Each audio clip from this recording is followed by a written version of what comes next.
Hey everyone, Chimney Swift here, and welcome back to another Minecraft Dungeons video. Over the past few weeks, I've been playing tons of Minecraft Dungeons, and during that time, I've been creating a list of helpful tips you should know when starting out. This list includes 31 things and is kind of in a random order, so let's get started.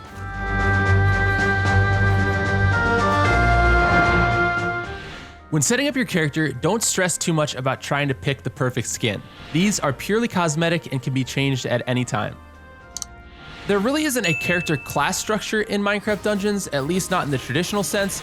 However, if you want to still view gameplay styles that way, you absolutely can. Just know that you aren't locked into anything forever. Your character's class or playstyle can change at any time. It just depends on what gear and artifacts you're using, which I think is really cool. So for example, if you want to play as a healer with your friends, you just equip the gear and artifacts you think would be best for doing the job of healing people. And after you're done, if you want to play single player and be a high damage dealer, you can just swap your gear and artifacts around. It's that easy, and there's no big decisions you need to make early in the game that will lock you into one playstyle for the rest of your existence. Emeralds are super important to the game, but what are they and what do they do? Emeralds are, in essence, your in-game currency. They can be found in clay pots around each level, as well as from chests and from random mob drops.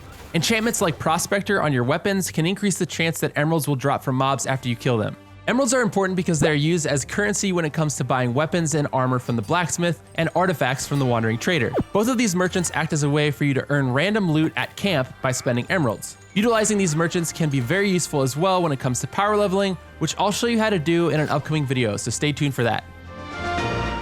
You can cancel arrow shots by left clicking. If you have a bow equipped and you accidentally hold down the fire button to charge up a charge shot, but you don't want to waste your arrow, you can left click and move your character.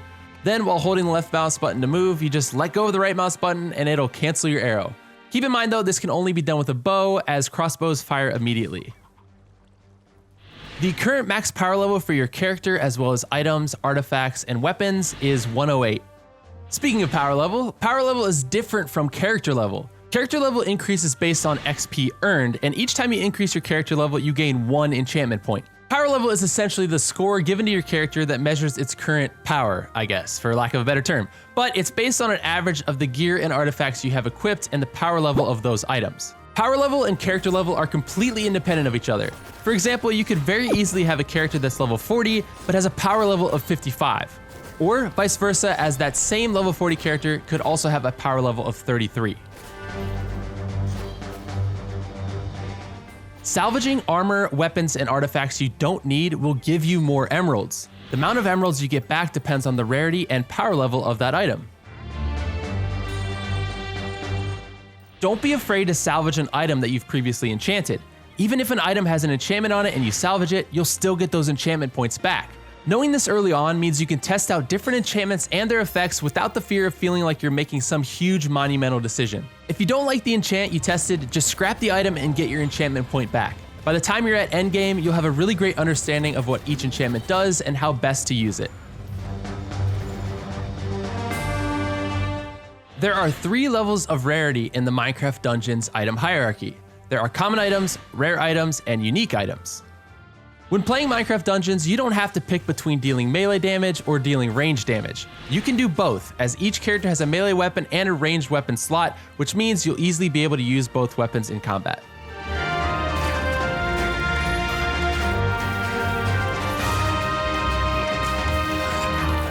While playing through a level, pressing tab on your keyboard turns on your map overlay, which allows you to see the map of the level as you run around. I don't believe this works on consoles though, as I tested it and I couldn't get it to work. But if you play on PC, this one is super helpful. Potions have a 45-second cooldown.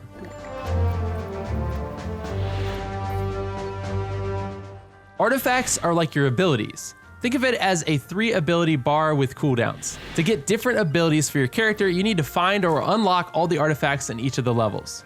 Alternatively, if you've unlocked a level, you can also unlock those artifacts from the wandering trader by spending emeralds.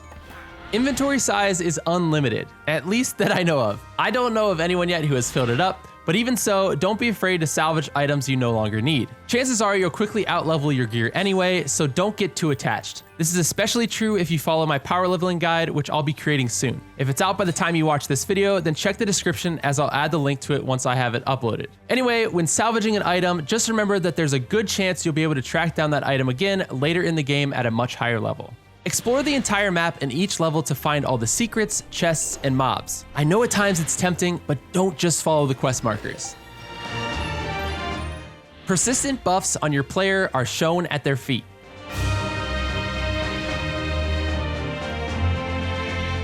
When going through your inventory, what may at first seem like the same item may actually have different damage or armor values.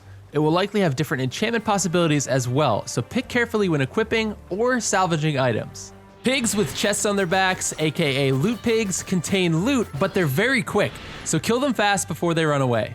On the topic of loot, make sure you explore everywhere. Loot can be anywhere and you don't want to miss it, as uniques are out there just waiting for you to find them. Speaking of these, the rarest items in the game are called uniques. Unique items are basically upgraded versions of their common counterparts, but with an extra ability added to them. For example, these level 107 Maulers that I have are one of the unique variants of the common gauntlets, which I also have. As you can see, they both have the same bonuses, except the unique Maulers have an extra bonus that increases attack speed.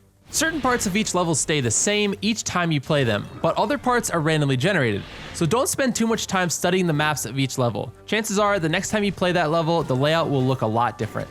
Food, which randomly drops from mobs when you kill them, heals you with a regeneration buff, so make sure you pick it up if it drops, even if you have full health. Bread gives you regeneration that lasts for 30 seconds, so even if you're at full health and no mobs are around, eat it, and by the time you find more and you're taking damage, it'll keep healing you until it wears off. The current food items in the game are pork, which heals 50% of your health over 10 seconds, bread, which heals 100% of your health over 3 seconds, and then there's the apple, which heals 20% of your health over 3 seconds. After throwing TNT, you can keep mobs inside the blast radius with your arrows, even if they don't have the knockback or punch enchant. Are you running out of arrows all the time? Don't worry, I've got a trick for you. Get some hunter's armor, or at least keep one in your inventory. When arrows drop from chests or mobs, leave them there and equip your hunter's armor. Then, pick up the arrows. Hunter's armor gives you an extra 10 arrows per bundle. Taking off your hunter's armor doesn't affect this trick either, as once you take it off, you'll still keep the same number of arrows you had when you had it on. While exploring Minecraft dungeons, you'll encounter 6 different types of chests. Each chest type drops different kinds of loot. The small brown chests almost always drop emeralds, and they can also drop potions and either armor or weapons. Golden chests drop emeralds, potions, armor pieces, and weapons, but they also have a higher chance to drop uniques than the small brown chests. Obsidian chests are the rarest chests in the game and can drop everything previously mentioned, but they also have the highest chance to drop a unique item. I should also add that obsidian chests also have a chance to drop artifacts. In levels, you'll also see supplies chests. These look like regular Minecraft double chests and always contain one food item and a bundle of arrows. At the end of each level, you'll receive an end of level chest. This will always contain an artifact. Lastly, by exploring around camp, you'll find lobby chests, which always contain 50 emeralds. When opening a chest that's on a cliff or near an edge, continue clicking the chest immediately. Sometimes the items will fall off the edge and you can't get them back. Clicking the chest will make sure that whatever pops out gets grabbed by your mouse and put into your inventory. Always try to kill the enchanter mobs first. These enemies flip through their enchanted books to look for a spell, and then they cast that spell on another nearby enemy. This then enchants that mob, which makes it harder to kill.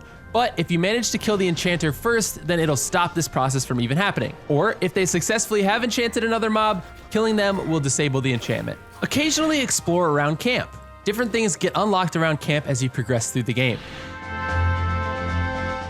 You get 3 lives per level. When you lose all your lives, it's a game over and you get sent back to camp, so be careful out there. When starting a level, check the map to see how many secrets and chests are in that level. If there are only 2 or 3 chests, you can head back to camp and try the level again.